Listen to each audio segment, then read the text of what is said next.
You're listening to the Fix the Money, Fix the World show on the Bitcoin Made Simple podcast network. Here's your host, Luke Mikic.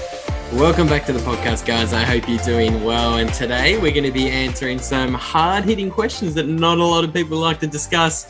And the main question is, who is Klaus Schwab? Okay, because I actually had the pleasure of sitting down with the man who's created the website titled www.whoisklausschwab.com. No, I'm not joking. If you Google that right now, whoisklausschwab.com, you will see a website with all sorts of receipts exposing Klaus Schwab for who he really is. So today we're going to be discussing who is Klaus Schwab, who does he work for, and what influence does he have on on what we think are democratically elected independent governments all around the world, because Klaus Schwab has some influence over these governments that most people aren't aware of. So we're going to check all of that out. We are also going to be talking about Bitcoin because my guest today, Brian, he has created a Bitcoin meetup in Kansas City. So obviously we're going to be talking about the Bitcoin meetup scene in the United States. We're going to be talking about what went down at the Bitcoin Miami 2022 conference last week, because we both attended, but we sadly didn't get the chance to bump into each other because we only met this week. And we also talk about an amazing article he wrote comparing Bitcoin to the printing press. For those of you who know, the printing press was a technology created in the 1400s, and it actually enabled the separation of church and state 500 years ago. And Brian and I both believe that Bitcoin, like the printing press, is going to enable a revolution. And we believe that Bitcoin will be used to separate money from state. So we're going to talk about that because that is probably the most important aspect of Bitcoin, in my opinion anyway.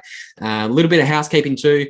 I just moved into a new house in Commie, California, and I was kind of scrambling, trying to get my setup for this morning, and I just couldn't find a good position to have my laptop and my video when I was recording. So it was really bad. The lighting was terrible. So in the introduction, you will notice I just slapped my emoji over my screen there for a little bit. For the majority of the podcast, we are screen sharing though, and we're actually going through all of the receipts on Brian's website. So if you're tuning in on the podcasting platforms, be sure to check out the video that he streamed on YouTube if you want to see what Brian and I are discussing on his amazing website, whoisklausschwab.com.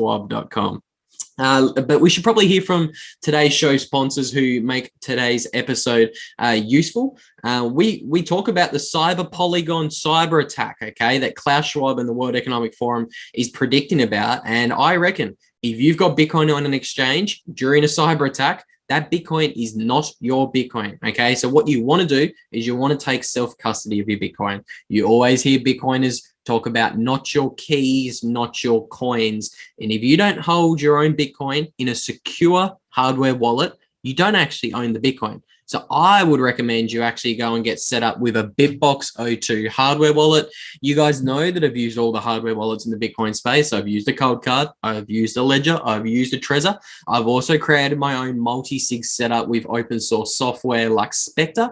And I can tell you, the BitBox02 is the easiest, simplest hardware wallet I have ever used. You can get up and running in 5 minutes. So I highly recommend you learn about self-custody. If you have any questions, hit me up, honestly. My Twitter handle is in the description of every single video on YouTube or Apple Podcasts. And I invite the listener to always hit me up in the DMs. I am happy to help you if you have any questions about self-custody. I can send you articles about where to go and what to kind of learn. Okay, so hit me up. I can help you.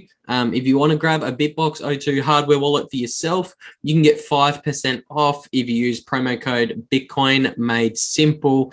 That is at shiftcrypto.io. Get yourself a Bitcoin only BitBox02. So welcome back to the Fix the Money, Fix the World podcast. Today, I'm sitting down with a man, a Bitcoiner of many talents, which I'm sure we're going to get into. Firstly, Brian, thank you so much for coming on, my friend. How are you today? I'm good. Thanks for having me. No, anytime. I'm really looking forward to this one. I mean, a lot of Bitcoiners, they like to ask the hard-hitting questions like, who is Klaus Schwab and what is the World Economic Forum? And today I have the pleasure of sitting down with a man who owns the domain name whoisklausschwab.com.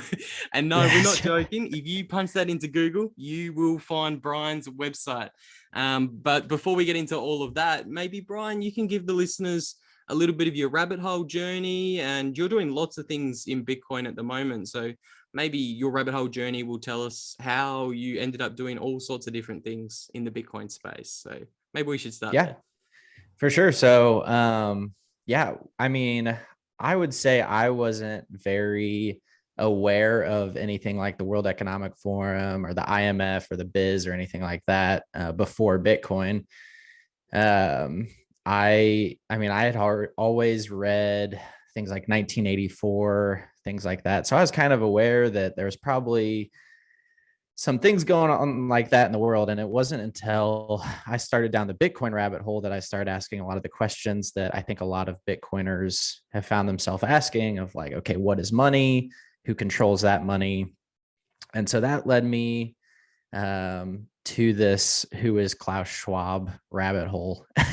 And that was more like, once again, I was aware of some of it, but then I'm a big Tales from the Crypt fan. And so I was listening to like Marty Bent, and shout out to the freaks. Shout out to the freaks. Yeah. That's where the whole who is Klaus Schwab thing came from, of course. So my friends here, we love buying domain names. It's kind of our guilty pleasure. And so I heard that. I was like, I'm going to see if that's available. Surely someone has it. So I bought it.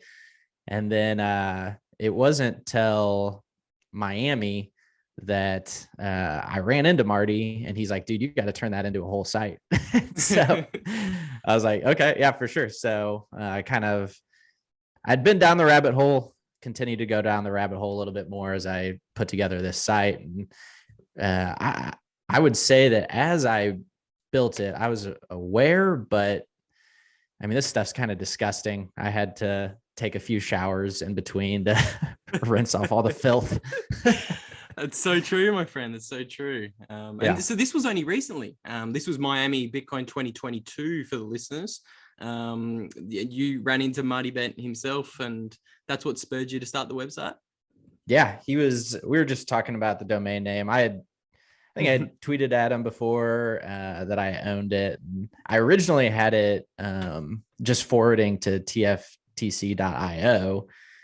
And so then we ran into each other at a bar, and we were talking about it. And he's like, dude, you need a, WTF happened in 1971 sort of site, and just list, Klaus Schwab eating bugs and stuff. So I'm like, okay, yeah, that'd be easy enough. So then I pretty much started building it as soon as I got back from Miami, and here we are. You certainly done great work on building it. Something you mentioned there that I want to double click on before we run past it was you weren't aware of all of this before you found Bitcoin, and that was the exact same story with me. I always knew something was wrong. I always knew something was fucked up with the financial system. I always saw the rich getting richer, and us plebs struggling to get ahead in our everyday life, but I just couldn't make the connections. And but when you find Bitcoin, it kind of motivates you to really start doing the work in all aspects of your life. And I went down the same rabbit holes as you, brother, and all these connections that the World Economic Forum have are certainly interesting. So let's start breaking down the website. For listeners on the podcasting platforms, if you head over to the YouTube video, I am screen sharing, and we have just typed into Google, whoisklausschwab.com, and Brian's website pops up. So we've clicked on that, and we're going to walk through some of the receipts. So obviously, it has a nice link to a Twitter handle. You should all go and follow. Who manages that account? Is that you, Brian? That's me. Yeah.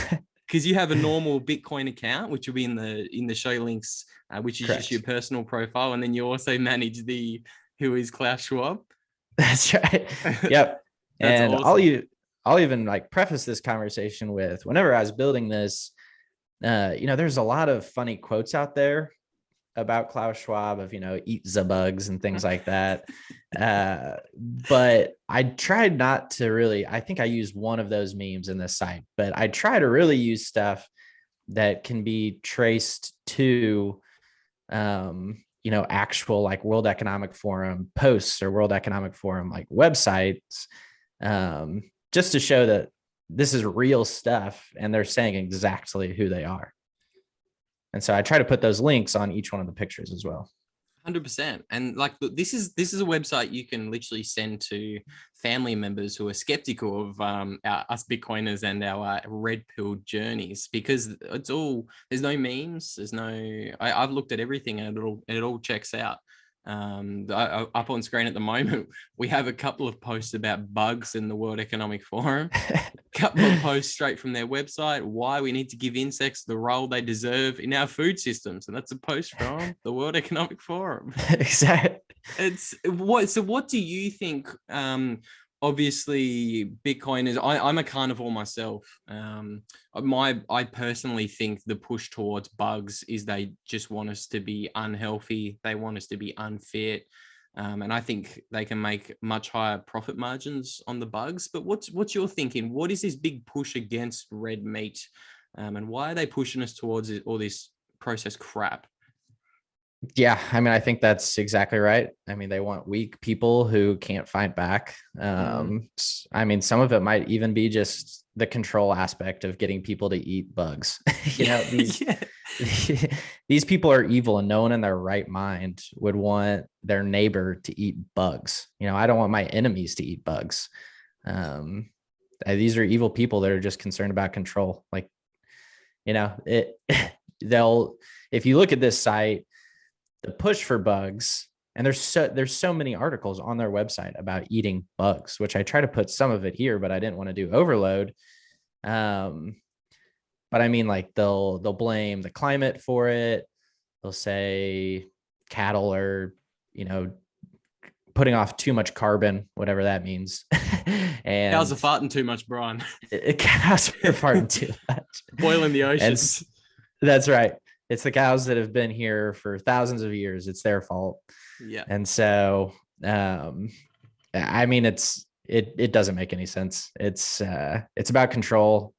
I'm sure, they're not going to be eating bugs. You can guarantee that. Oh yeah. Same as they're trying to crack down on our traveling during the let's call it the cerveza sickness, to not get this video knocked off down on YouTube. But so they've been cracking down on our traveling during the lockdowns and all this kind of thing. But the hypocrisy, it's astounding, because they fly their private jets around everywhere, and I'm sure, like you just said, they won't be eating the bug burgers. They'll be pushing the bug burgers on us, and they'll be eating their delicious Scotch fillet steaks. I'm sure of that. But I think, the climate change is another big one. I think, I'm not sure whether they actually believe the climate change crap that they talk about, because they're all Malthusians. I think when I looked at the World Economic Forum, and they hold these annual Davos meetings, or these annual get-togethers. I think in 1971, when the World Economic Forum was founded, in the very next year, I think their annual get-together was based on, I think it was talking about population control and how we're going to consume all of the planet's finite resources.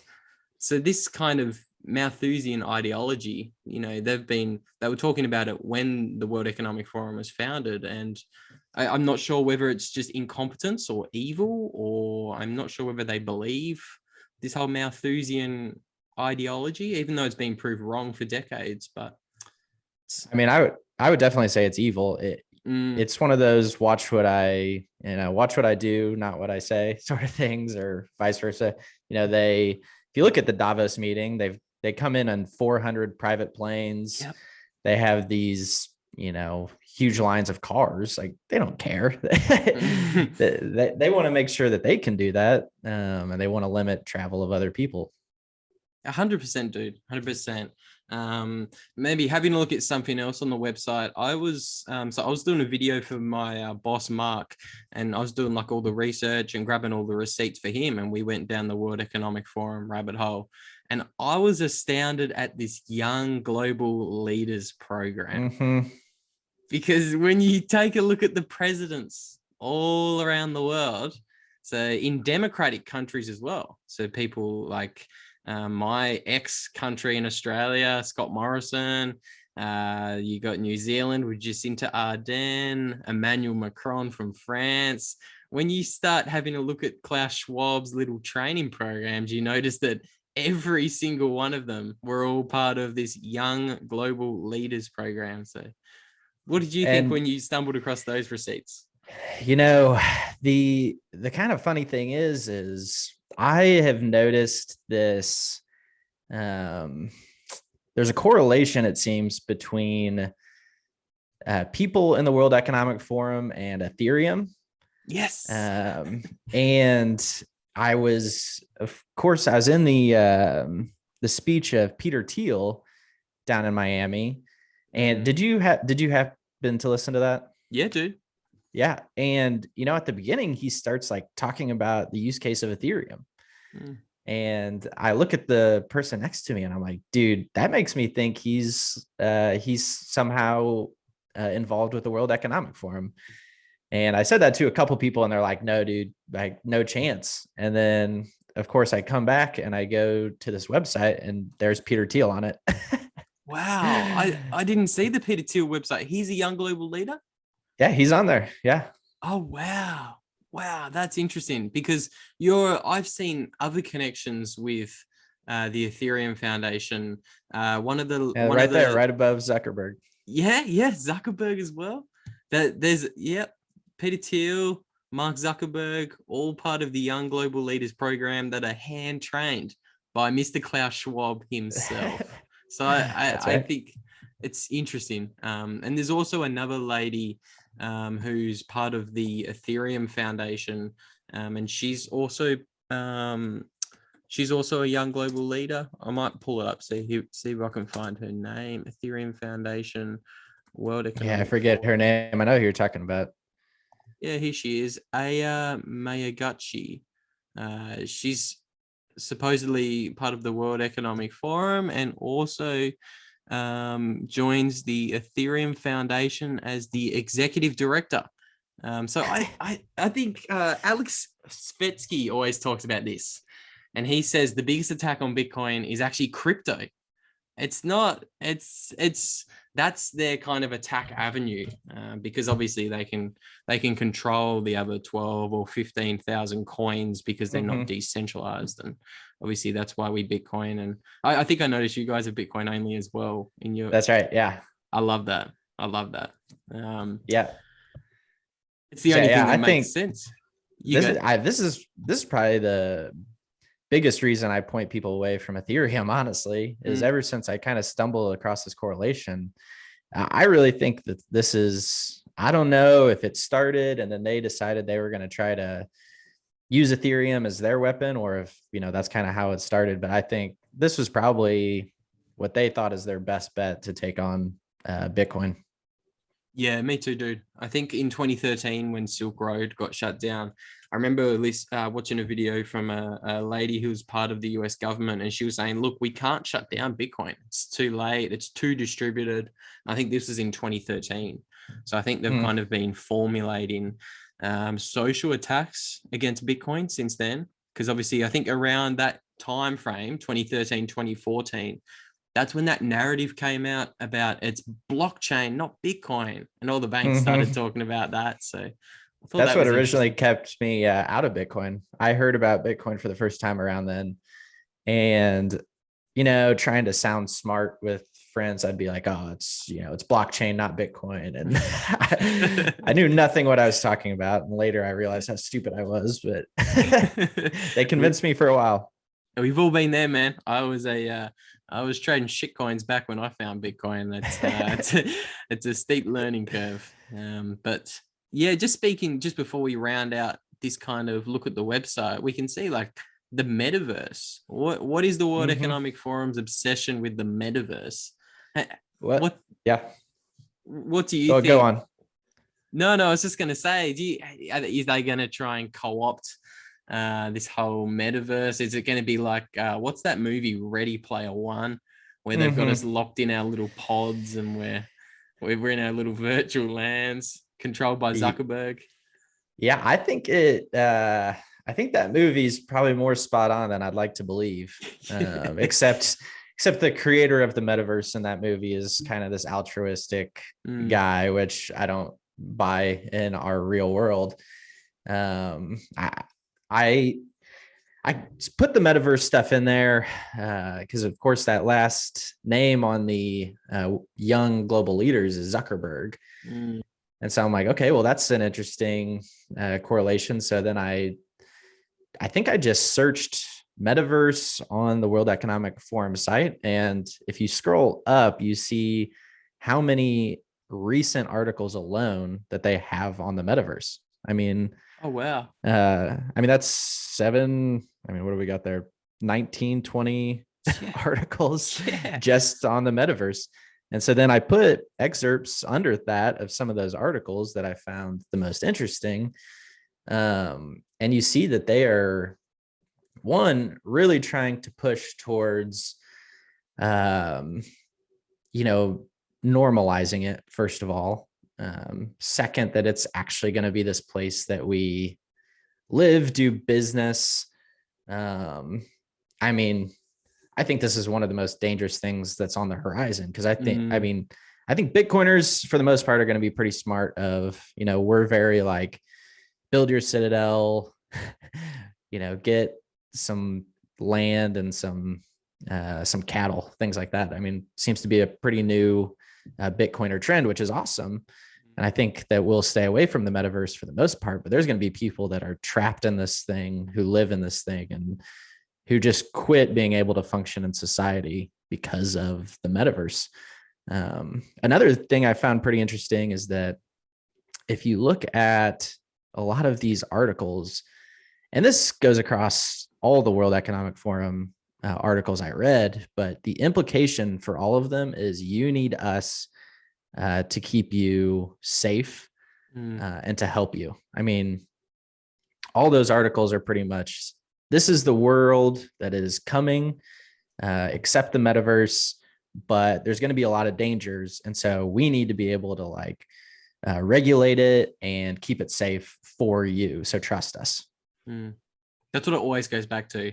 The lockdowns are for your safety, XYZs for your safety. And I agree with you. I think it's absolutely horrifying. I think it's nice to see that Bitcoiners are getting out of cities, because I think the whole lockdowns in 2020 showed just how vulnerable that situation can be. The government can literally lock you down in your city, and you can't move more than a 5-kilometer radius from your home for months on end in Melbourne or Sydney in Australia. And people saw that and thought, oh shit, this is not where I want to be long term. I want to be out. I want to have some land in a rural area, somewhere where I can grow my own food, so I'm not reliant on these bug burgers. That's right. I saw a stat here. A quarter of people will spend at least an hour a day in the metaverse by 2026. Research shows. That's what they want. An hour a day. Come on. Yep. I grew up with video games are bad, Yeah. Now we're supposed to live in them. Yeah, I'm certainly won't be living in the pods, and I certainly won't be eating the bugs, or I won't be in their little metaverse. That's for sure. Maybe shifting gears a little bit, Brian. I read your amazing article that you posted on Bitcoin Magazine. So what I would love to ask, before I get into some of the really cool quotes that I found in there, what kind of spurred you to write the article? Is it something to do with your background, or what made you write Bitcoin from that kind of lens? Yeah. So in college, I was actually a Bible major, and then worked in, the travel industry for about 5 years, decided to go back and getting a master's at counseling now. But it was really, I was having a conversation with my mom. She works for a ministry, and they have to send like money across the globe all the time. And so she was basically telling me about a tough situation that they had, where someone had to get money into somewhere, and it took about 3 weeks using Western Union. And I realized, oh, Bitcoin fixes this. And so, Oh yeah. and of course, with my background, I know a lot of people who are missionaries who are around the globe and who have to do fundraising, and that can be very difficult. You're of course involving third parties in that. You pretty much have to rely on third parties a lot of times to get money in and out of where you need it. And so I just started doing some thinking about that and realizing that the church culture, church culture can usually it can be hesitant to accept technology a lot of times, and they aren't utilizing this technology, which is available right now. Like right now, they could be using this to help people across the globe. And so I just started typing, and I kind of saw that comparison of Gutenberg and the press with Bitcoin, and realizing that, it was the Gutenberg press that really launched the Reformation. And so if we accepted technology then as a church, why aren't we accepting that technology now? That's a brilliant connection, dude. And that kind of ties into the first quote I pulled from the article. I'll read it out for the listeners. You pretty much say this in the first paragraph. You go, from Gutenberg to Google, for the last 6 centuries, the church's ability to utilize innovation has led to further expansion of the gospel. I just thought that was brilliant. And yeah, I think a lot of people are resistant to new technologies, but if you can especially say, hey, look, this technology, the printing press, it helped you and your culture 500 years ago. I think Bitcoin's very similar vein, and it's going to do something very similar to what the printing press did 500 years ago. So, and both are just helping spread information. Exactly. And that's why even in the article, I try to say how we've done this even recently. Like Gutenberg, that seems like a stretch to some, like, oh, well, hundreds of years ago. That's hard. I think some people have a hard time connecting that with actual technology, because we think technology, we think phones, computers, TVs. And so even seeing how TVs and the internet have been used for that same cause within the last 100 years. Yeah, I thought that was amazing, dude. I thought it was really, really good. Something else, we got a little bit of I was surprised there was 2.3 billion Christians. That was something that surprised me. I didn't know that Christianity was it had proliferated across the world so much. It was really interesting. And they all could do better with Bitcoin. That's right. Bitcoin can help everyone, not just the 2.3 billion Christians, but I think something else you say in the article, when Johannes Gutenberg created the printing press, he gave mankind the ability to spread information via books faster than ever before. And then when Satoshi Nakamoto created Bitcoin, he gave mankind the ability to spread information via a monetary network faster than ever before. That was brilliant. I really, really enjoyed that one. How do you see, so obviously with the Gutenberg press, it obviously led to the Reformation, and it ultimately brought about the fracturing of the power between the church and state back in the 1500s. And these centralized established institutions fought back pretty hard against this technology. Do you think that Bitcoin faces a similar challenge today? Do you think that maybe Bitcoin offers the potential to separate money from state? Do you think that the entities that control the money and the state are going to potentially push back against us Bitcoiners? Yes. Hence the website. It's the website. I definitely see where there's comparisons. Of course, we're going to have challenges that they didn't have against the Roman Catholic Church. But there's also going to be things we don't have to deal with. For them, it was a printing press and books, which led to book burnings and,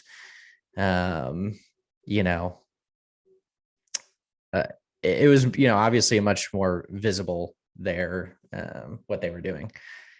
Fortunately, we have Bitcoin, which I can just store in my head, and they can't burn that. Well, I guess, hopefully they don't try to burn that.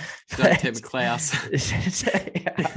Don't want to give anyone ideas. Yeah. But I think it's going to be interesting to see how they truly do fight back. We kind of mentioned Ethereum might have been that first effort, as we're seeing regulation start to pop up, or politicians posturing in that direction.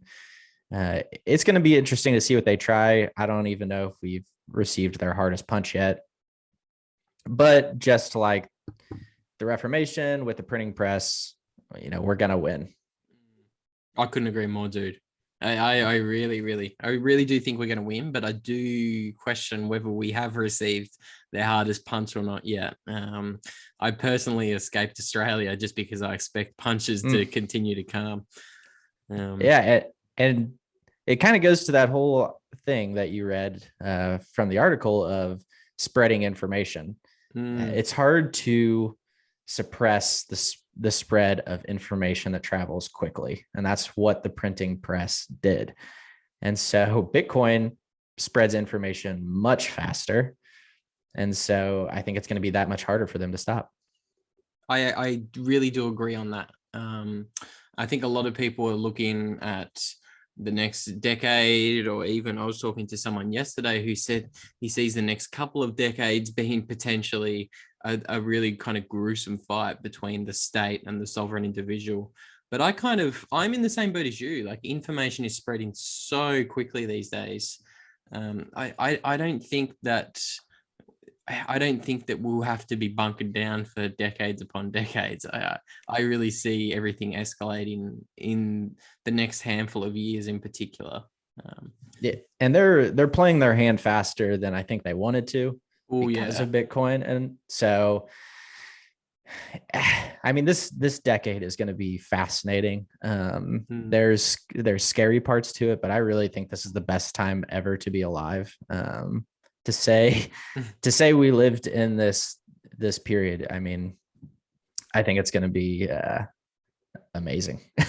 Yeah, I 100% agree with you. And not just lived in this period, but being switched on to what's actually going on. That's the really interesting part.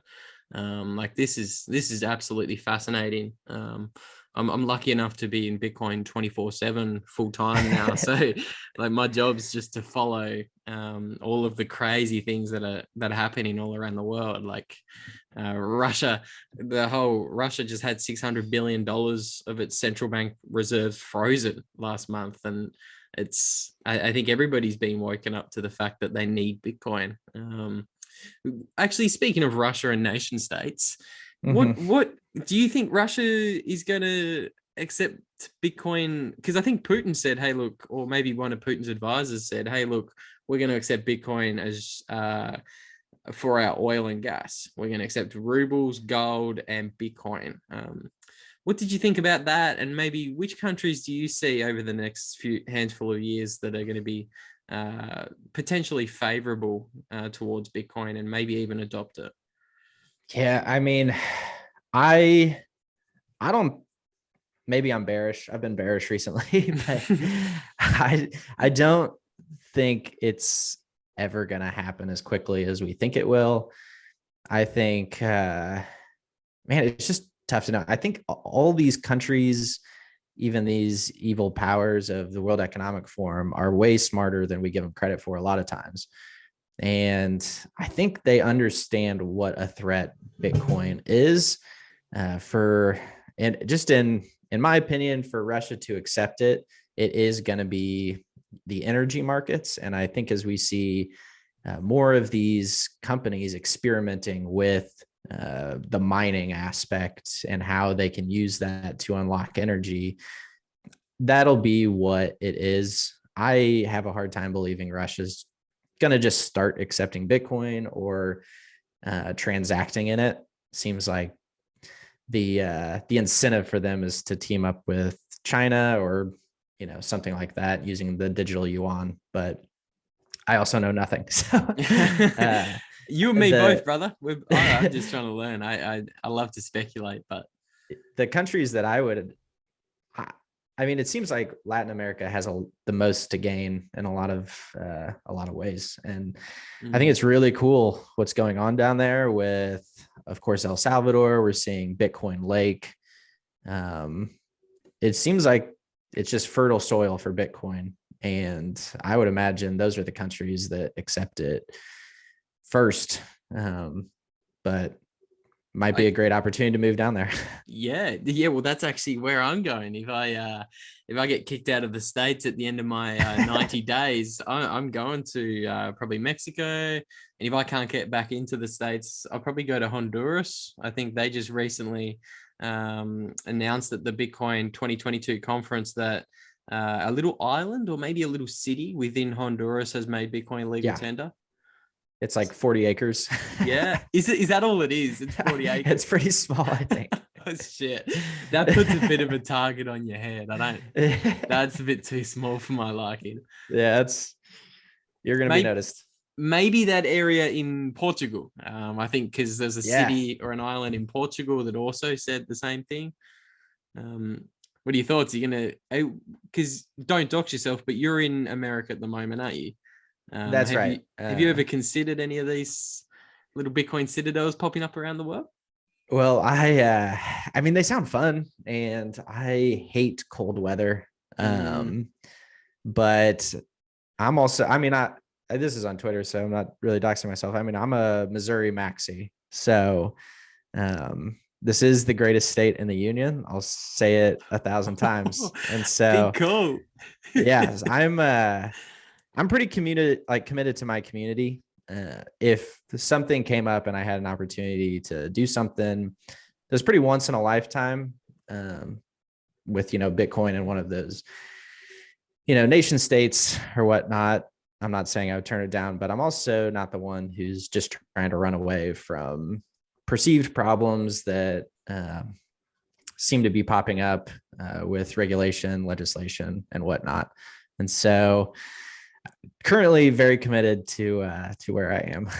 I think that's brilliant. And I think more Americans need to have that mindset, because you actually do have a chance to change things in America.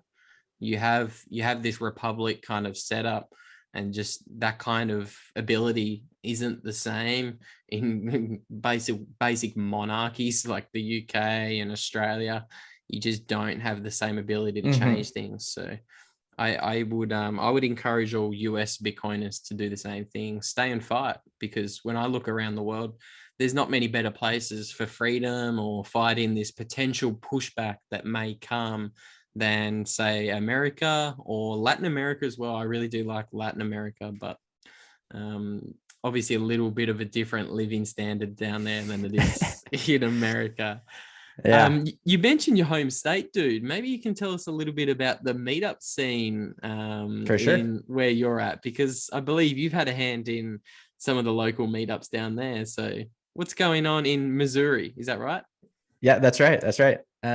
So, I mean, Missouri is a pretty free state for the most part. We have some pretty liberal cities, but the state itself is fairly conservative. So throughout the last 2 years had a good amount of just freedom, not many mask mandates or anything like that around. So it was my cousin who actually orange pilled me to Bitcoin, and it was a year ago yesterday where we started. He's more the brainchild behind it, but I was there for its founding, the Kansas City Bitcoin meetup. And so, we're both passionate about Bitcoin education, helping people and communities really understand what a Bitcoin standard could do. And so we started that meetup. It's out of that we've met, such a great community where, even this weekend, we've got a Bitcoin block party here in Kansas City. So if you're listening and you're coming through Kansas City, it's going to be pretty awesome. We've got like 7 vendors who are all accepting Bitcoin for their products. We've got food and drinks, and there's going to be live music. It's going to be great. And so, like I said, I'm very invested in helping my community understand Bitcoin and building something here. And so I'm very bullish on meetups, bullish on Bitcoiners, and I'm bullish on Missouri. I love that. There you go, Yeah. plebs. Bullish on the Kansas City Bitcoin meetup. That's right. That's happening this weekend. So that's going to put some pressure on me to pump this out the next day or maybe even later today.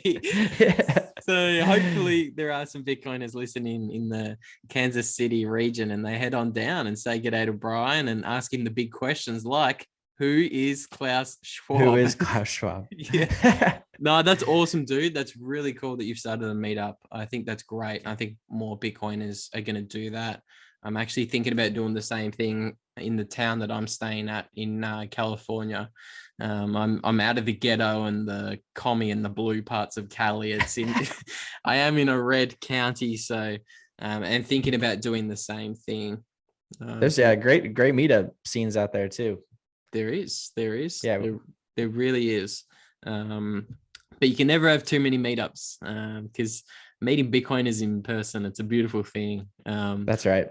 What did you think about, obviously I only met you this week, so we didn't have the chance to meet in person at the Bitcoin Miami 2022 conference. What were your thoughts on it? How did you enjoy it, dude?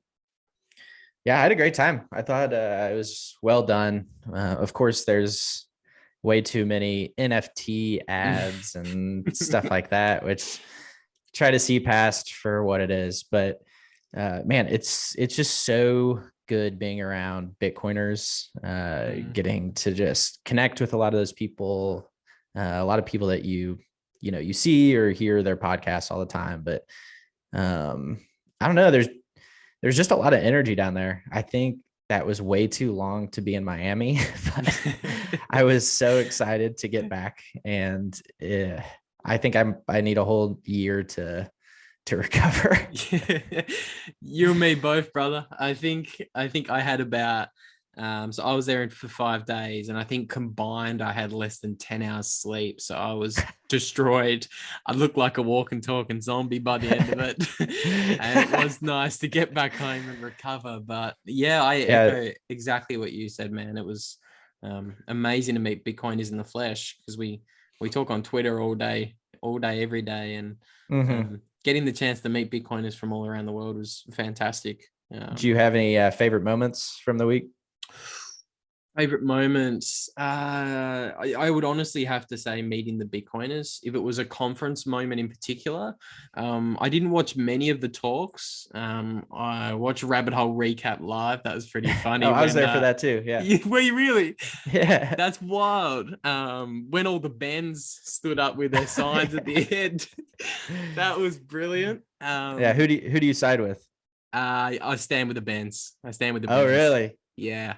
I don't shoegate. We have to call shoegate out. No, it was brilliant. That was really funny, and that's wild that we were in the same room. There's probably what 300 or 400, 500 people in the open source. Good amount. Yeah, I was just about front and center too. Yeah. There you go. Well, there you go. We were in the same room at 2022. How about you, dude? What was your highlight? Like kind of the same. I didn't go to a ton. I mentioned the Peter Thiel talk, as I think I was in there for about 5 minutes after he started. It just was going down a weird path, and I'm like, I'm out of here. I went to the Jordan Peterson, went to the Jack Mallers, of course. Briefly got to meet Jack Mallers, which is pretty cool. That was that might have been probably the best moment of the whole thing was great. But that was probably maybe the highlight. Oh, dude, that's a highlight. Meeting the man, the myth, the legend, Jack Mallers. My a buddy of mine, we were walking up the stairs at the same time as him, and we were kind of like hesitated, and then he came over to us and he like fist bumps us. He's like, "What's up, guys?" That's awesome, man. That's fucking awesome. There's like a camera that gets in front of us and starts filming, and we're like, "Oh, sorry, do we need to get out of this shot?" And he's like, I need you guys to get in this shot. So then we walked with him for 5 minutes while Vice was recording some segment. So Dude, I'd say there's a 1% chance I'm in like a Vice clip. oh, that's awesome. Do you it's know pretty if that cool. video is on the internet anywhere? I've followed Vice hoping that they publish it sometime, but nothing has come about yet. Watch this space. That'd be awesome, and that's such a great opportunity. Yeah.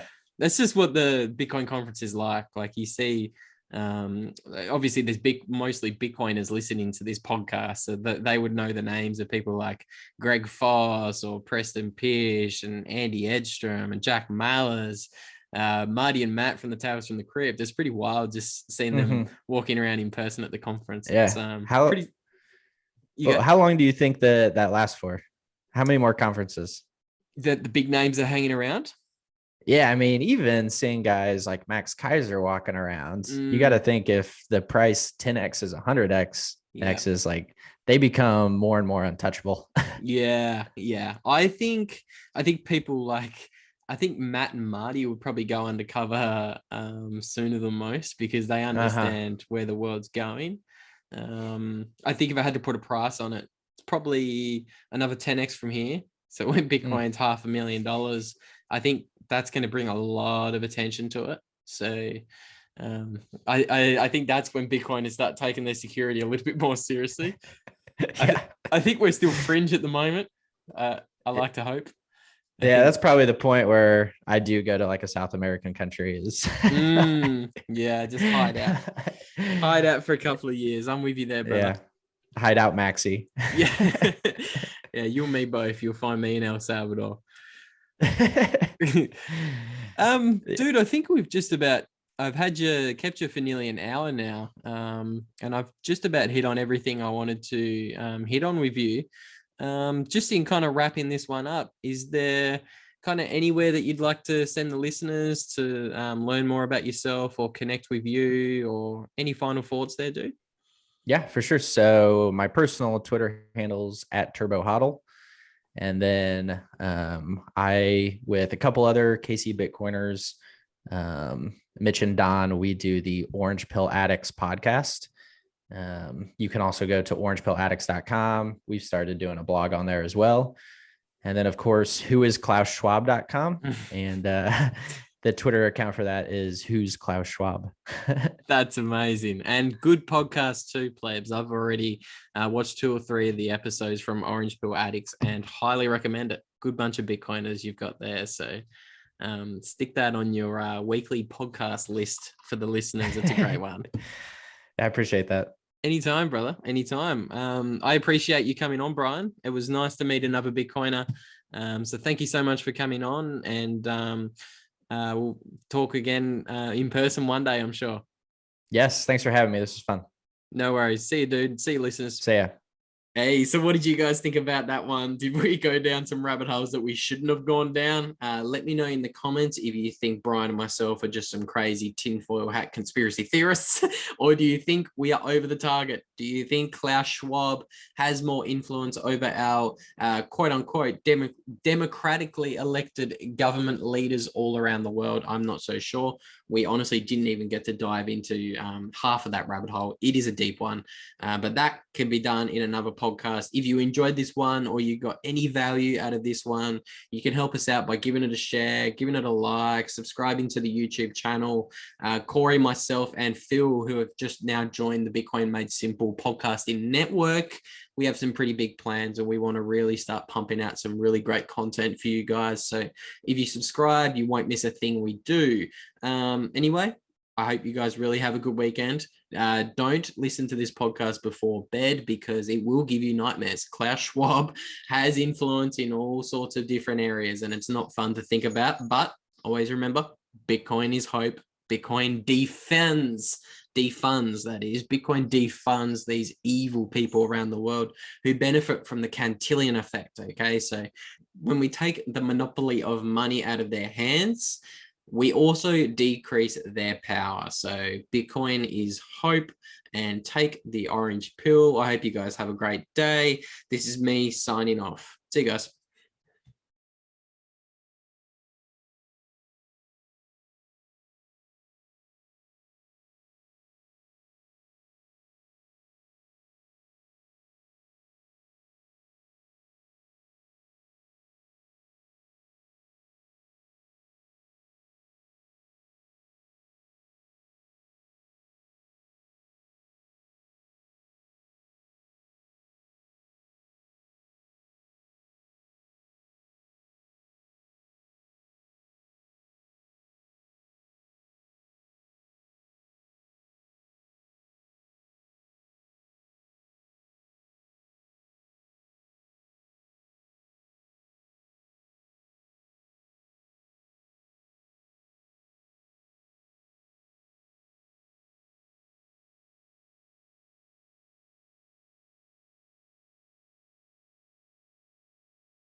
Check out the Bitcoin 2022 conference. Check out the deep dive from Bitcoin Magazine, and follow all of these fantastic people on stage, including Luke. All right, fam. Good night and have a good one. Peace.